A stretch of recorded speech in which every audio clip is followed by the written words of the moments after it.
और दोस्तों, आपका पीके ईडू वर्ल्ड में बहुत-बहुत स्वागत है। आज के इस वीडियो हम वैदिक काल पढ़ने वाले हैं। जैसा कि हमारा लक्ष्य था कि पूरी जीके को आसान भाषा में समझाना और उसको पूरी अच्छी तरीके से कवर करना। आप किसी भी कंप्यूटर एग्ज़ाम की तैयारी कर रहे हों, तो ये वीडियो सभी के लिए यूज़फुल होने वाला। अभी हमारा हिस्ट्री चल रहा है, तो ये हमारा तीसरा लेक्चर होने वाला है, ठीक है?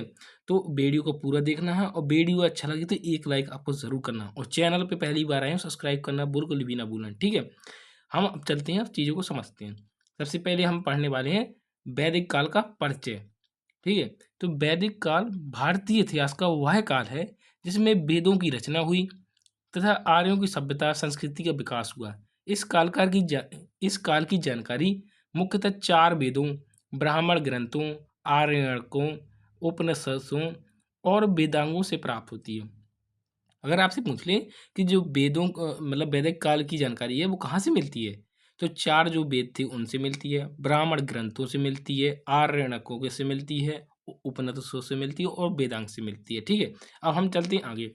अगर इसका टाइम पीरियड पूछ लें समय काल, तो लगभग आप 1500 ईसा पूर्व से 600 ईसा पूर्व बताएँगे, ठीक है? अ, अगला पॉइंट आ जाता है आर्यों का प्रारंभिक निवास कहाँ था? ये सप्त सिंध क्षेत्र था। उसके बाद प्रमुख नदी कौन-सी थी? ये सरस्वती और सिंधु एवं उसकी सहायक नदियाँ इसमें प्रमुख थीं, ठीक है? अब हम चलते हैं आगे, अपने पॉइंट को समझते हैं, ठीक है? अगर ये पूछा जाए कि वैदिक काल का विभाजन बेसिकली ये हुआ है उत्तर वैदिक ऋग्वैदिक काल में और उत्तर वैदिक काल में। अगर आपसे ऋग्वैदिक काल का टाइम पीरियड पूछ लें, तो आप बताएँगे 1500 ईसा पूर्व से 1000 ईसा पूर्व इसका ऋग्वैदिक काल का टाइम पीरियड माना जाता है। और उत्तर वैदिक काल का टाइम पीरियड ये माना जाता है 1000 ईसा पूर्व से 600 ईसा पूर्व माना जाता है लगभग, ठीक है? हम पढ़ते हैं ऋग्वैदिक काल को पहले।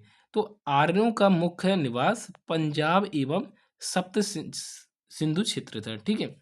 उसके बाद इसमें समाज मुख्यतः पशुपालक था। उसके बाद गाय सबसे महत्वपूर्ण संपत्ति मानी जाती थी, किसमें? ऋग्वैदिक काल में। उसके बाद कृषि प्रारंभिक अवस्था में थी, मतलब शुरुआती अवस्था में थी। उसके बाद राजनीतिक व्यवस्था जनजातीय थी, ठीक है? इतनी बात आप समझ गए होंगे। अब हम चलते हैं उत्तर वैदिक काल को समझते हैं। तो आर्यों का विस्तार गंगा यमुना के मैदान तक हुआ, मतलब गंगा यमुना के मैदान तक होने लगा, ठीक है? उसके बाद कृषि का व्यापक विकास हुआ, मतलब अच्छे से विकास हुआ। उसके बाद लोहे का उपयोग शुरू हुआ, लोहे यानी कि श्याम अयस्क का उपयोग शुरू हुआ। उसके बाद बड़े बड़े राज्यों का निर्माण हुआ, किसमें? उत्तर वैदिक काल में। उसके बाद है वर्ण व्यवस्था कठोर हो गई, जो वर्ण व्यवस्था थी वो थोड़ी कठोर हो गई। अब हम चलते हैं चीज़ों को आगे समझते हैं, ठीक है? जो अब हम पढ़ते हैं वैदिक साहित्य के बारे में, यानी कि जो 4 वेद थे उनके बारे में हम पढ़ते हैं। तो 4 वेद कौन-कौन से थे? यजुर्वेद, मतलब ऋग्वेद सबसे पहले, यजुर्वेद, फिर सामवेद, फिर अथर्ववेद। इनके बारे में एक-एक करके थोड़ा पढ़ते हैं अंदर, ठीक है? तो अगर आपसे पूछ ले कि सबसे प्राचीन वेद कौन-सा है? तो आप ऋग्वेद बताएँगे। सबसे प्राचीन वेद था ऋग्वेद। इसमें 10 मंडल थे और 1028 सूक्ति थी। ये आपको ध्यान करना है, वेरी, वेरी इंपॉर्टेंट है।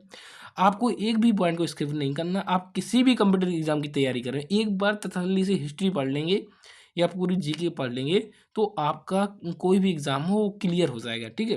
तो वीडियो को तसल्ली से देखना है शांत तक और वीडियो को लाइक करना है, ठीक है? इसमें देवताओं की स्तुतियाँ हैं, ठीक है? मिलती हैं। उसके बाद यजुर्वेद के बारे में पढ़ते हैं। इसमें यज्ञों एवं कर्मकांडों का वर्णन है। ये बहुत पूछता है कि सबसे प्राचीन वेद कौन-सा है? ऋग्वेद। और मतलब कि इसमें कितने मंडल थे? 10 मंडल थे, 1028 सूक्ति थी, इसमें देवताओं की स्तुति है, ठीक है? और ये पूछा जाता है कि यज्ञों के लिए यज्ञों के बारे में कौन से वेद में बताया गया है? तो आप जवाब देंगे यजुर्वेद में।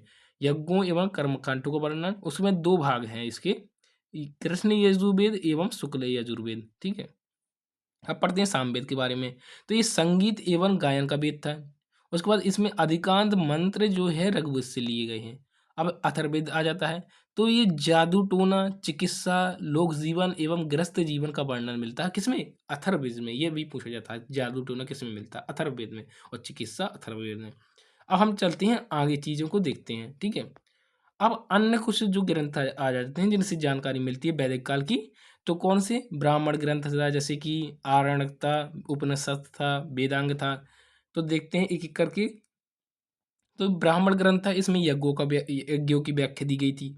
उसके बाद आरण्यक था, यानी वन में रहने वाले ऋषियों के चिंतन के बारे में इसमें दिया गया है। उसके बाद उपनिषद में दर्शन एवं आत्म ब्रह्म का ज्ञान इसमें मिलता है। वेदांग में शिक्षा, कल्प, व्याकरण, निरुक्ति, छंद, ज्योतिष के बारे में इसमें मिलता है हमको वेदांग में, ठीक है।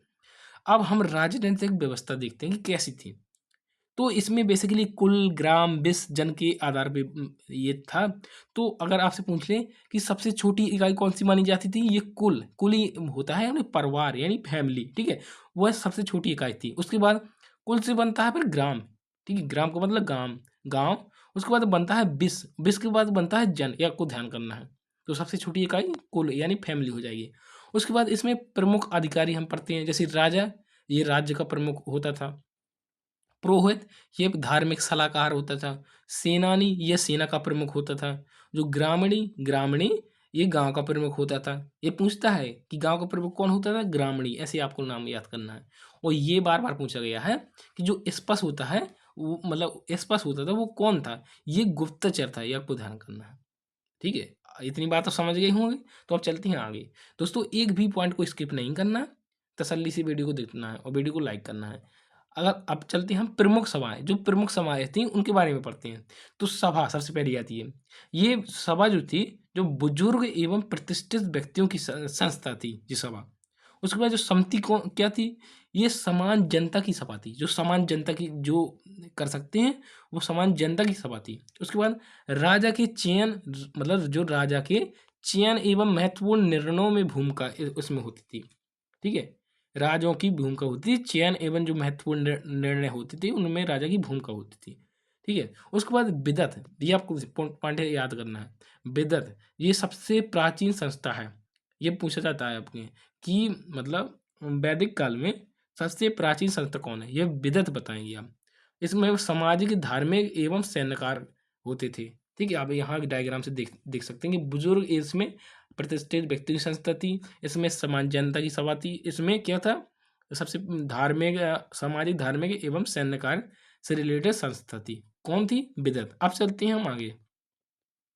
अब आर्थिक जीवन के बारे में देखते हैं कि कैसा जीवन था आर्थिक जीवन। तो ऋग्वेद काल में ये पशुपालन मुख्य व्यवसाय था इसका। उसमें गाय को धन का प्रतीक बताया गया है, ठीक है। कृषि इसमें सीमित थी। उसके बाद वस्तु विनिमय प्रचलित था यहाँ, ठीक है। अब उत्तर वैदिक काल में देखते हैं, ये कृषि मुख्य व्यवसाय बन चुका था। उसके बाद एक गेहूं, जौ, धान की खेती होती थी। लोहे के हल का प्रयोग किया गया है इसमें, किसमें? उत्तर वैदिक काल में। उसके बाद व्यापार एवं शिल्प कला का विकास हुआ, ठीक है। अब हम चलते हैं आगे, पॉइंट को समझते हैं।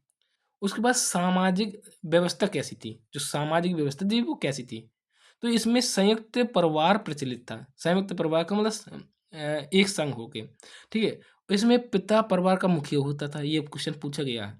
इस जो परिवार था उसमें मुखिया कौन होता था? पिता परिवार का मुखिया होता था, ठीक है। उसके बाद वर्ण व्यवस्था कैसी थी? ये पूछा जाता है आपसे, बहुत बार पूछा गया है। तो ऋग्वेदिक काल में जो था, वो कर्म के आधार पर बाँटी गई थी। कर्म के आधार पर मतलब कैसे? 4 वर्णों में बाँटी गई थी कर्म के आधार पर ऋग्वेदिक काल में। जिसमें थे ब्राह्मण, क्षत्रिय, वैश्य, शूद्र। इनका काम क्या था? तो जो ब्राह्मण थे, वो ज्ञान, शिक्षा एवं यजन का कार्य करते थे, देखते थे। उसके बाद क्षत्रिय क्या करते थे? ये रक्षा, शासन और प्रजा की सुरक्षा का काम देखते थे। उसके बाद वैश्य क्या करते थे? ये कृषि हो गया, पशुपालन हो गया एवं व्यापार का काम देखते थे। उसके बाद शूद्र क्या करते थे? ये सेवा एवं अन्य कार्य करते थे, ठीक है। अब उत्तर वैदिक काल में हम देखते हैं, ये जन्म पर आधारित थी, कठोर एवं स्थायी थी। कठोर होती है, ठीक है। तो अब हम चलते हैं आगे, चीज़ों को समझते हैं। अब इनमें अगर आपसे पूछ ले वैदिक काल में जो महिलाएँ थीं उनकी स्थिति क्या थी? उनकी पोज़ीशन क्या थी? तो सबसे पहले ऋग्वैदिक काल में हम देखते हैं, ऋग्वैदिक काल में तो महिलाओं को सम्मान प्राप्त था। महिलाओं को सम्मान प्राप्त था। उसके बाद शिक्षा का अधिकार था महिलाओं को। उसके बाद सभा एवं समिति में भागीदारी लेने का अधिकार था। उसके बाद स्वयंवर की परंपरा थी, जैसे शादी-ब्याह में स्वयंवर की परंपरा थी, जिसको वो चुनना चाहे, ठीक है? उसके बाद जैसे कि घोषा, अपाला, लोपामुद्रा जैसी जो विदुषी महिलाएँ हुई हैं, वो इनमें प्रमुख थीं, ठीक है? जैसे यहाँ एआई जनरेटेड इमेज है, ठीक है? वो आप देख सकते हैं। उसके बाद उत्तर वैदिक काल में क्या स्थिति थी महिलाओं की? तो महिलाओं की स्थिति में थोड़ा गिरावट आई। किसके कंपैरिज़न में?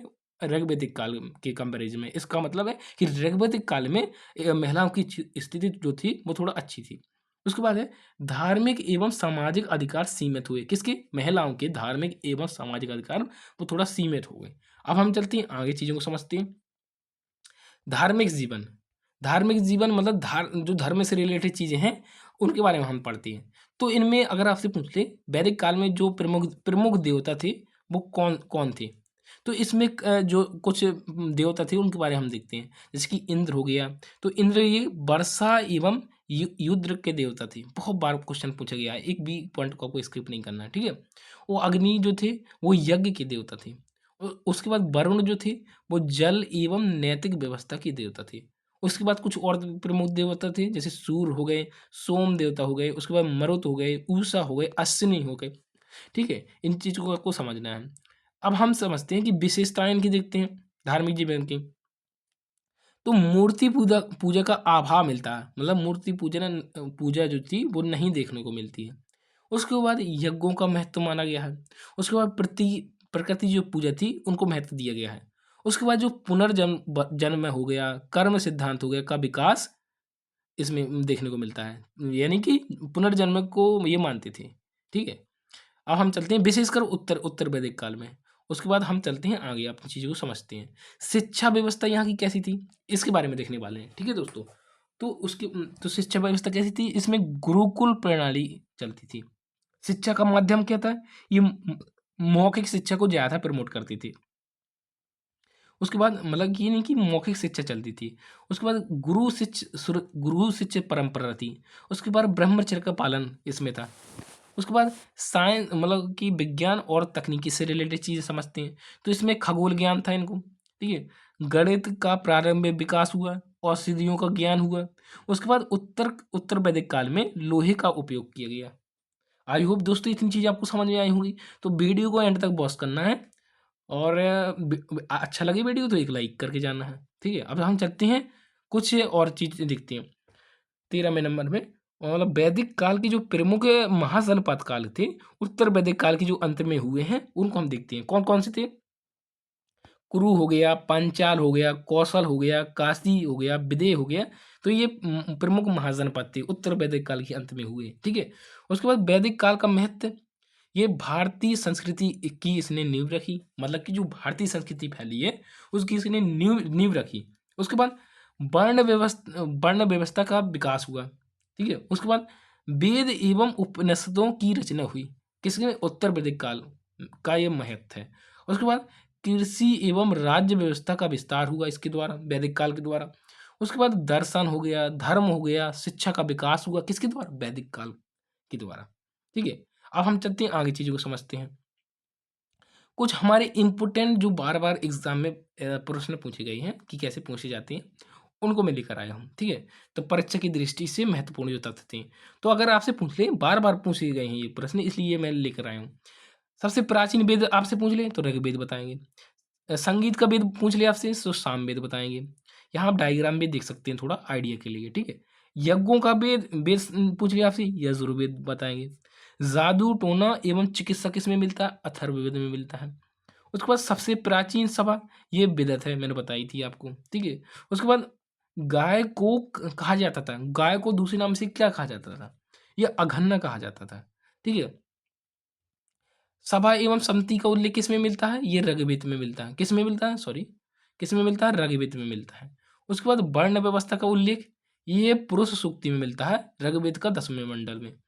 उसके बाद लोहे का उपयोग ये उत्तर वैदिक काल में किया गया। उसके बाद सबसे महत्वपूर्ण देवता कौन से माने गए हैं? इंद्र के देवता माने गए हैं। उसके बाद अग्नि को क्या कहा गया? अग्नि को कहा गया, क्या कहा गया?